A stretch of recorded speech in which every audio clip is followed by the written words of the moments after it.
हिंदुस्तान में ब्रिटिश हुकूमत के समय हिंदुस्तान के बड़े बड़े राजघराने अंग्रेजों के समर्थक रहे। गोरा रंग,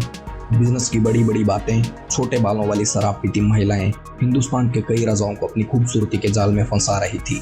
महान इतिहासकार राजीव दीक्षित के मुताबिक उस समय का टैगोर परिवार अंग्रेजों के साथ संबंध रखने में अपनी शान समझता था। इसलिए कहा जाता है कि जॉर्ज पंचम के स्वागत में रविंद्रनाथ टैगोर द्वारा एक गीत भी लिखा गया था। जब जॉर्ज पंचम कोलकाता पहुंचा और उसे भरी सभा में जब गुलाम हिंदुस्तान के लाखों भारतवासी शामिल थे, तब जॉर्ज पंचम के स्वागत में रविंद्रनाथ टैगोर के द्वारा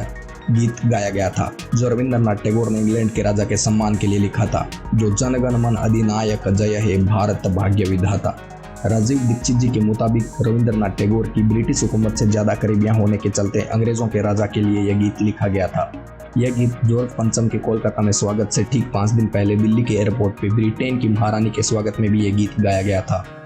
अगर ठीक से समझा जाए तो जनगण मन अधिनायक जय हे का मतलब हिंदुस्तान की जनता के मनों के अधिनायक तुम्हारी जय हो, यानी कि इस गीत में रविंद्रनाथ टैगोर ने जॉर्ज पंचम को हिंदुस्तान की जनता के मनों का राजा बताते हुए गीत की शुरुआत की। दूसरी लाइन में भारत भाग्य विधाता में रविंद्रनाथ टैगोर द्वारा जॉर्ज पंचम को भारत के भाग्य विधाता के रूप में प्रस्तुत किया गया है, यानी कि भारत का भाग्य लिखने वाला विधाता।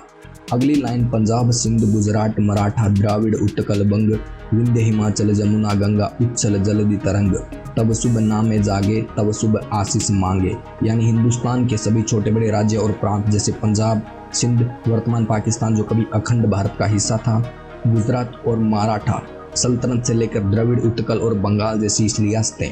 तुम्हारी सलामती के लिए आशीष मांग रही है, और ये पूरा हिंदुस्तान तुम्हारी भलाई की प्रार्थना कर रहा है और हमेशा तुम्हारे पूरे हिंदुस्तान में जय हो ऐसी कामना कर रहा है। और अंत में जो गीत की लाइन है, जनगण मंगलदायक जय हे भारत भाग्य विधाता, यानी कि हे भारत के भाग्य विधाता तुम्हारा मंगल हो और तुम्हारा कल्याण हो, और जय है यानी कि तुम्हारी ही जय हो। राजीव दीक्षित का मानना है कि रविंद्रनाथ टैगोर द्वारा जॉर्ज पंचम के सम्मान के लिए गुलामी के दिनों में गाए गए गीत को वर्तमान में भी लोग श्रद्धा के नजरिए से देखते हैं। अंग्रेजों के सम्मान में गाए गए गीत से अंग्रेज हुकूमत ने रविंद्रनाथ टैगोर को नोबेल पुरस्कार तक भी दिलवा दिया था। अंग्रेजी हुकूमत के समय जो लोग अंग्रेजों के भारत से लोगों को गुलाम बनाने में मदद कर रहे थे, उन्हें अंग्रेजी हुकूमत के द्वारा भारत और इंग्लैंड सरकार के द्वारा सम्मान और पुरस्कार दिलवाया जाता था। हिंदुस्तान के सम्मान के लिए अगर कोई गीत हो तो वंदे मातरम या झंडा ऊंचा रहे हमारा जैसे गीत भारत के राष्ट्रीय गीत होने चाहिए। भारत की आज़ादी के समय उस समय की सबसे बड़ी राजनीतिक पार्टी कांग्रेस के 2 अधिवेशन हुए थे। इन दोनों अधिवेशनों में सभी नेताओं द्वारा यही फैसला लिया गया था